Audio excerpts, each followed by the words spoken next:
guys, welcome back to the channel.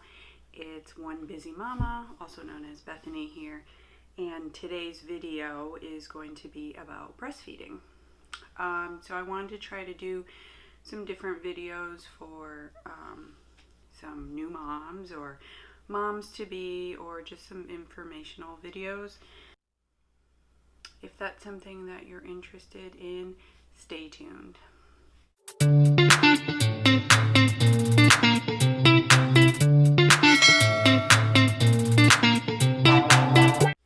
Okay guys, so as I said, this is going to be about breastfeeding. So for any new moms or pregnant moms out there, and if you're interested in breastfeeding, these are just some tips that I would give to any friend, any family. So I'm an experienced mom, at least I think I am, and I've breastfed all of my kids except this last one.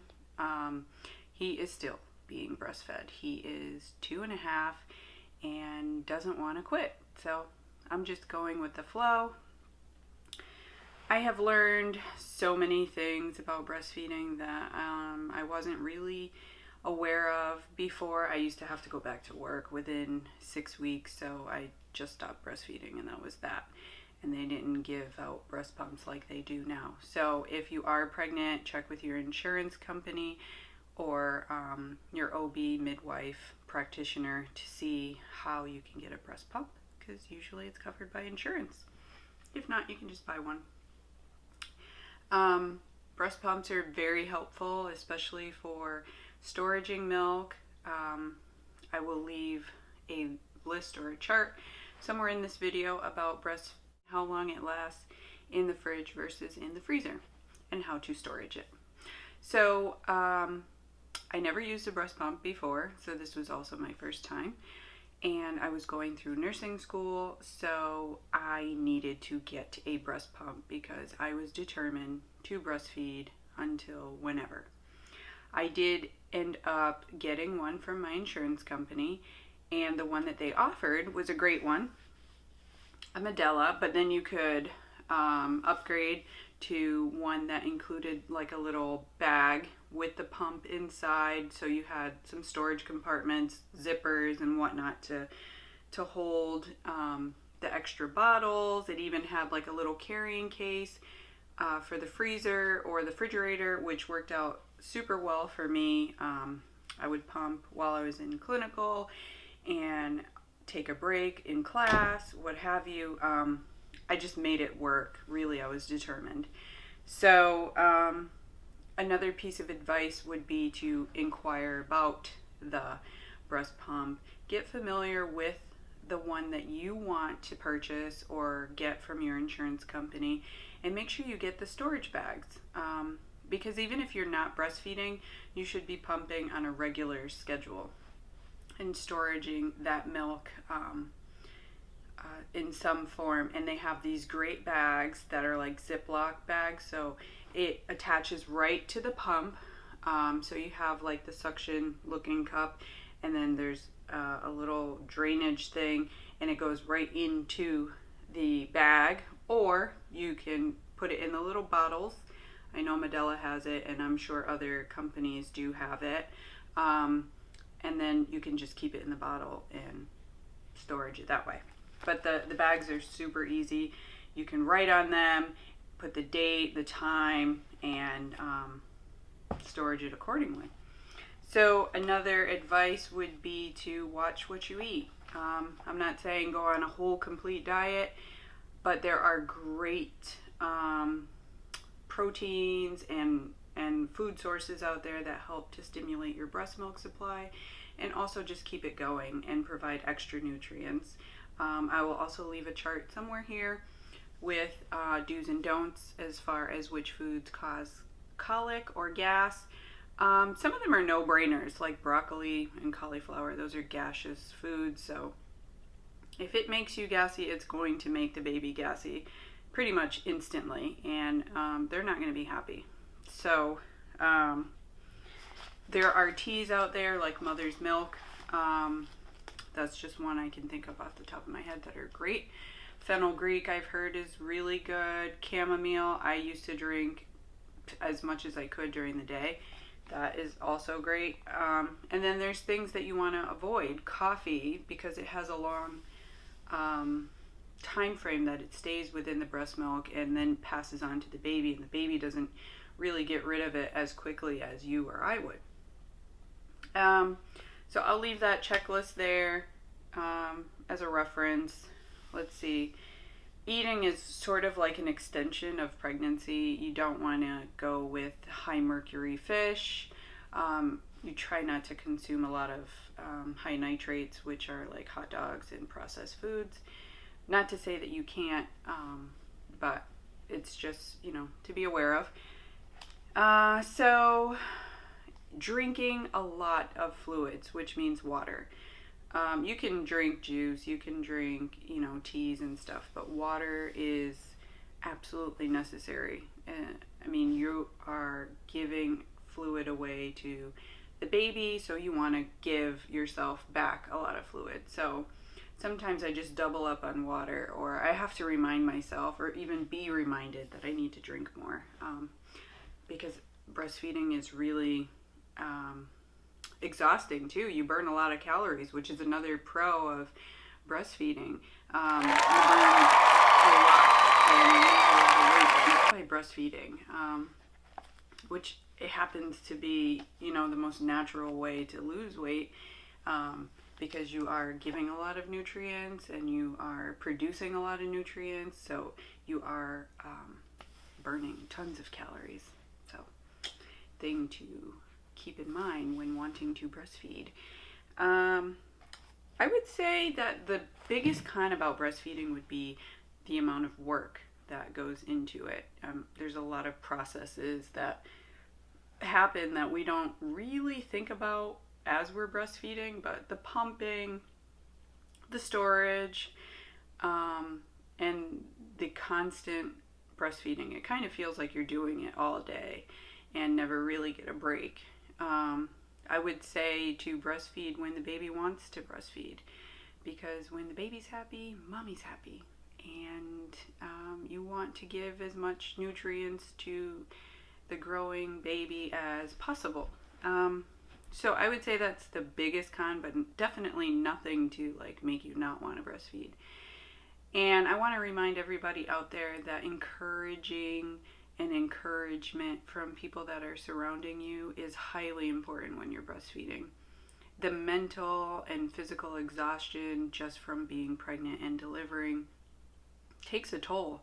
And so when you have people that are constantly saying, hey, that's so great, I'm glad to see that you're still breastfeeding, how's it going, do you need any help, do you need a break, just people that are always having your back is really important, because I know a lot of people, breastfeeding is just not their thing, and sometimes they pass that opinion on without knowing how it can affect somebody who is breastfeeding or thinking about it. And you should never, ever, ever be ashamed of breastfeeding. Feed your baby however you want to feed your baby. If you choose to breastfeed for a week, a month, a year, that's your prerogative, and that's between you and your baby. As they've always said, breast is best, but it isn't the only way to feed a baby. So pumping is a great way to share the responsibility. You are still providing the nutrients, but other people get a chance to feed the baby and give you a little break if that's what you choose to do. Your breast milk is constantly changing. It's such an awesome thing that your body just knows. The saliva from the baby to the breast changes the formula that the breast milk produces on a constant basis. So like a 6-month-old breast milk supply is going to look very different from a newborn. Even a 6-month-old from a 1-year-old breast milk supply is very different. The amount of fats, the amount of proteins, the amount of water that's in there changes with the baby. So all the goodies that are in the breast milk, like antibodies, that's continuously there. The first 2 weeks are extremely important because that's when, you know, your breast milk supply is starting to come out, and like everything is just like jam packed in there for the newborn, what they will need. So whether you choose to breastfeed or not, it's important to know what you're giving your baby, how you're going to give it, and to find that support system around you. If you are pumping and storaging breast milk, I would advise to look and do your research on how to thaw out breast milk. You cannot pop it in the microwave. It needs to be thawed out in a way where the proteins are not broken, because then it's not really milk anymore. So usually what I taught everybody who was going to be around the baby how to properly thaw out the milk. So I usually had it in the freezer, and I would date it. So the oldest one would get used first, and you can even leave it out on the counter on paper towel just to thaw out that way. And then boil some water in a small pot. Once that comes up to a boil, and you take it off the eye or the burner, and then I would pour some of that hot water into a cup, and then put the breast milk bag inside the cup and just kind of like dunk it up and down like a tea bag, and wait until you could kind of see the separation. There would be like a yellowish color, and then a clear, and then a cloudy, and then I would put it in a bottle.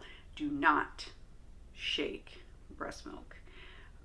You are destroying everything about it, and I didn't know that.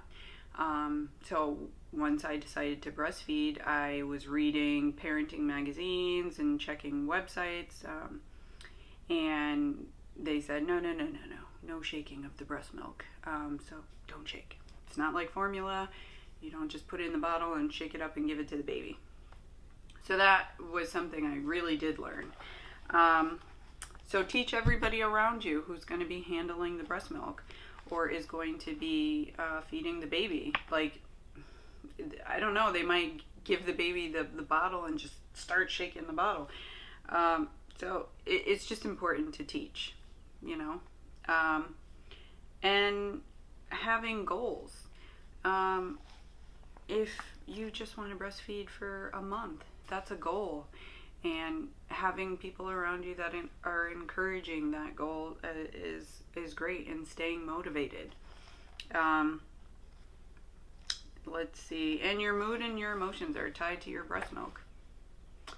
Didn't know that, but it makes perfect sense. I mean, if you're having a crappy day and you're angry and you're feeling depressed, a lot of that is translated into the breast milk. And therefore, you're producing that same type of vibe to the baby. They feed off of you, really. They can smell you coming and going. And the funny thing is that when they cry, you could be in the next room and your breast will just be like ding ding ding ding ding, time to feed a baby. So I hope this video was informative, and I hope that you either liked the video and want to share it with somebody, or you just like the video. Either way, I hope I can do more videos like this to encourage other women to continue the breastfeeding journey, because it is a journey. So let me know what you guys think down below in the comments, and if you haven't already subscribed, please subscribe. I appreciate everybody subscribing, and again, share the video. You never know who needs this information. Have a great day, guys, and stay safe.